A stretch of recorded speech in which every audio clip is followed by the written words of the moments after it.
हाँ जी, let us continue with the question of secular deterioration of terms of trade.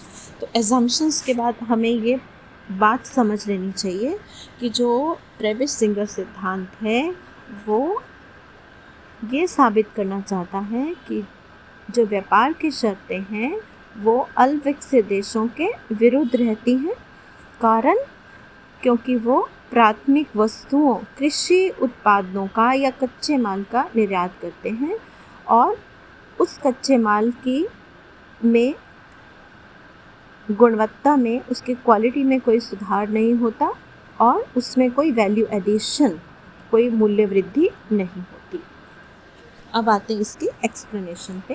Professor singer क्या कहते हैं कि जो कम विकसित देश हैं, जो लेस डेवलप कंट्रीज़ हैं, क्योंकि ऑलरेडी वो निर्धन हैं तो उन्हें वर्ल्ड बैंक, IMF या दूसरी रिच कंट्री से उधार लेना पड़ता है।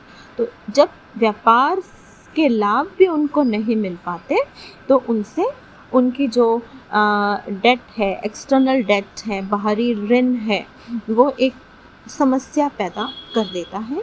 अपने व्यापार से पैसा कमाकर अपने लिए हुए ऋण को वो वापस नहीं कर पाते हैं।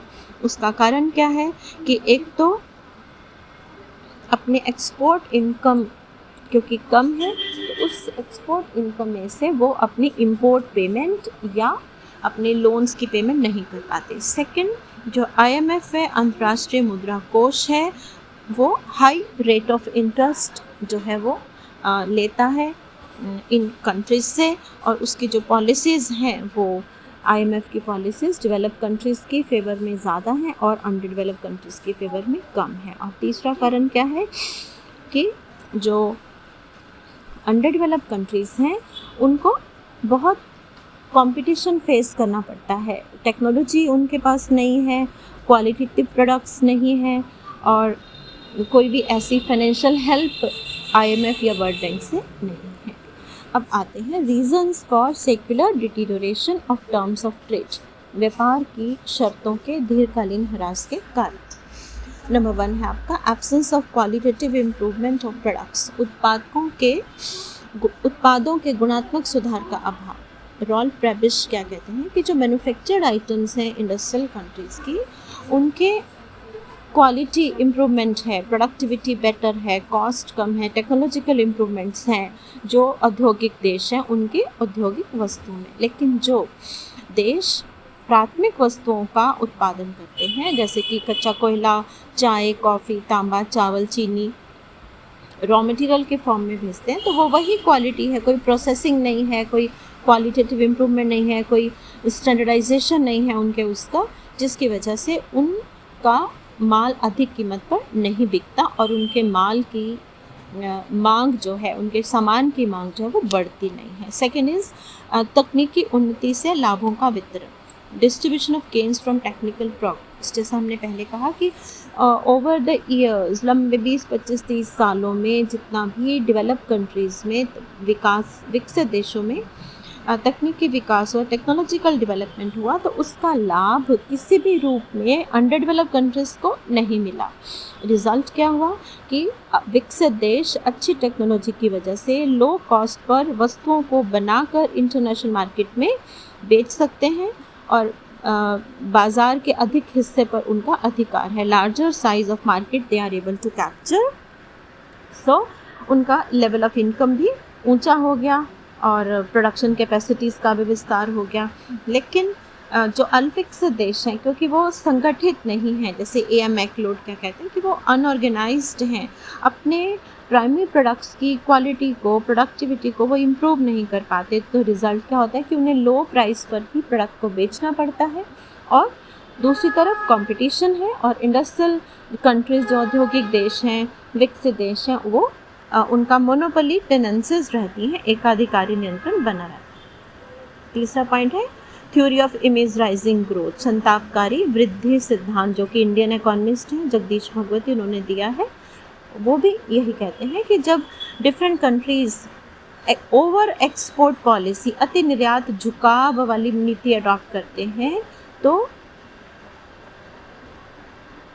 डेवलप कंट्रीज़ का तो विकास हो गया, लेकिन अंडर डेवलप्ड कंट्रीज़ जो हैं वो अपने व्यापार के को बढ़ाने के लिए अपने उद्योगों का विकास नहीं कर पाते, ज़्यादा से ज़्यादा इंपोर्ट करने लग जाते हैं, उनके आयात भुगतान बढ़ जाता है, तो उनका जो व्यापार है वो घाटे का व्यापार रहता है। इंपोर्ट पेमेंट्स उनकी हमेशा एक्सपोर्ट इनकम से ज़्यादा रहती है, तो व्यापार की शर्तें उनके विरुद्ध रहती हैं। Number 4 is low income elasticity of demand, मांग की कम आय लोच। कम आय लोच किसकी है? जैसे कि आपने एंजल्स लॉ पीछे पढ़ा कि जो एंजल क्या कहते हैं कि जैसे जैसे इनकम बढ़ती है तो जो फूड ग्रेन्स की डिमांड है या फूड ग्रेन्स पर किया जाने वाला जो एक्सपेंडिचर है वो कम हो जाता है। जैसे हम अपने फैमिलीज़ में भी देखें कि अगर इनकम बढ़ती है तो हम बढ़ी हुई इनकम का ज़्यादा हिस्सा हम फूड ग्रेन्स को ख़रीदने पे खर्च नहीं करते। उनकी इलास्टिसिटी ऑफ डिमांड जो है, income elasticity of demand less elastic होती है। आय बढ़ेगी तो हम इंक्रीज़ इनकम से कंफर्ट्स खरीदेंगे, फ्रूट्स खरीदेंगे, मोबाइल फ़ोन खरीदेंगे, बाइक्स खरीदेंगे, अच्छे कपड़े खरीदेंगे। तो हर कंट्री में एंजल्स लॉ के अकॉर्डिंगली ये कंजम्पशन पैटर्न चलता है। तो रिज़ल्ट क्या है कि जो विकसित देश हैं उनमें जब आय तो बढ़ जाती है, लेकिन वो जो कच्चे माल वाली वस्तुएं हैं, प्राथमिक वस्तुएं हैं, फूड ग्रेन्स हैं, उनकी डिमांड नहीं बढ़ती। तो अब अंडर डेवलप्ड कंट्रीज़ विकसित देशों को जब अपने प्राइमरी प्रोडक्ट्स बेचते हैं, कच्चा माल या खाद्य पदार्थ बेचते हैं, तो उनकी डिमांड नहीं बढ़ती, चाहे डेवलप्ड कंट्रीज़ की इनकम बढ़ जाती है। तो रिज़ल्ट क्या होता है कि अंडर डेवलप्ड कंट्रीज़ अपने सामान को विदेशों में ज़्यादा नहीं बेच पाते हैं।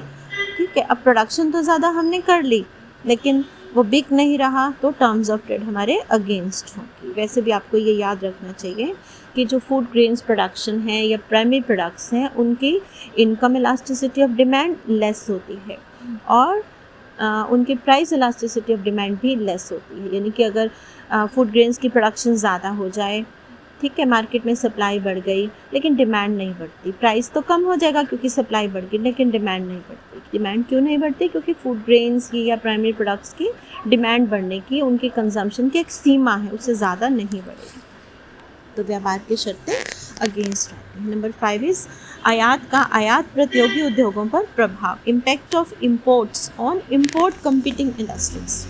जो कम विकसित देश हैं उनके लिए व्यापार की शर्तों का प्रतिकूल होना विदेशी आयातों के स्वदेशी आयात प्रतियोगी उद्योगों पर नष्ट करने वाले प्रभाव के कारण भी हैं। ठीक है, जैसे कि ये 19वीं सेंचुरी में ब्रिटेन में आपका टेक्सटाइल रिवॉल्यूशन आ गया, सस्ता कपड़ा हो गया। जैसे हम एग्जांपल लें कि पॉलिएस्टर की प्रोडक्शन होने लग गई इंग्लैंड में और वहाँ से वो सामान बिकने आने लग गया इंडिया में। और जो इंडियन क्लॉथ है, जो हैंडमेड है, हैंडलूम है, वो महंगा है, चाहे क्वालिटी अच्छी है पर लेकिन वो महंगा है। तो जिसकी वजह से पॉलिएस्टर जो कि मशीन मेड है और जो हैंडलूम प्रोडक्ट्स हैं उनका कंपटीशन हो गया। तो अंडर डेवलप्ड कंट्रीज़ की प्रोडक्ट की यानी कि हैंडलूम प्रोडक्ट्स की डिमांड जो है वो कम होने लग गई। ठीक है, तो रिज़ल्ट क्या होगा कि जब डिमांड कम होगी तो प्रोडक्शन कम होगा नेक्स्ट ईयर और अनएम्प्लॉयमेंट इंक्रीज़ हो जाएगी। उसके बाद है large surplus of farm products, कृषि उत्पादों के बड़े आधिक्य नंबर 6 पे है। जो डेवलप्ड कंट्रीज़ हैं उनमें पॉपुलेशन कम है, they have surplus buffer stocks. Buffer stocks mean जो डिमांड पूरा करने के बाद जो सामान बच गया उसका स्टॉक रख लिया। फूड ग्रेन्स हैं आपके, जैसे इसमें लिखा है कपास है, तेल के बीज हैं, डेयरी प्रोडक्ट्स हैं। ठीक है, और वो अपने इन सरप्लस प्रोडक्ट्स को क्या करते हैं, वो अंडर डेवलप्ड कंट्रीज़ में बेचते हैं। अंडर डेवलप्ड कंट्रीज़ में बेचेंगे तो वहाँ पे सप्लाई और ज़्यादा हो जाएगी। और जैसे कि फॉर एग्ज़ाम्पल अगर अमेरिका के पास क्योंकि पॉपुलेशन उतनी नहीं है और वीट की प्रोडक्शन बहुत है, तो वो क्या कर रहा है, वो अपने वीट को लेस डेवलप्ड कंट्रीज़ में लो प्राइस पर बेच रहा है। तो लेस डेवलप्ड कंट्रीज़ के जो प्रोडक्ट्स हैं वो नहीं बिक पा रहे, वीट भी नहीं बिक पा रहा, राइस भी नहीं बिक पा रहे। तो रिज़ल्ट क्या होगा, terms of trade less developed countries की अल्प विकसित देशों के against. Next point number 7, shortage of intermediate goods, मध्यवर्ती वस्तुओं की कमी। प्रोफेसर एस पी लिंडर क्या कहते हैं कि जो कम विकसित देश हैं उनमें प्रोडक्शन को बढ़ाने के लिए इंटरमीडिएट गुड्स की शॉर्टेज है। इंटरमीडिएट गुड्स की शॉर्टेज के वजह से क्या है, आप अपनी उत्पादन क्षमता का विस्तार नहीं कर पाते, अपनी स्टैंडर्डाइजेशन नहीं कर पाते, उत्पादन की क्वालिटी अच्छी नहीं कर पाते, जो आपने ट्रांसफॉर्मेशन करनी है, रूपांतरण करना है अपनी वस्तुओं का, या विविधीकरण करना है, डाइवर्सिफिकेशन करना है, वो नहीं कर पाते। तो जिससे कि आपके अपने उद्योगों का या क्षेत्रों का विकास नहीं हो पाता है। अगला है number 8, impact of foreign investment.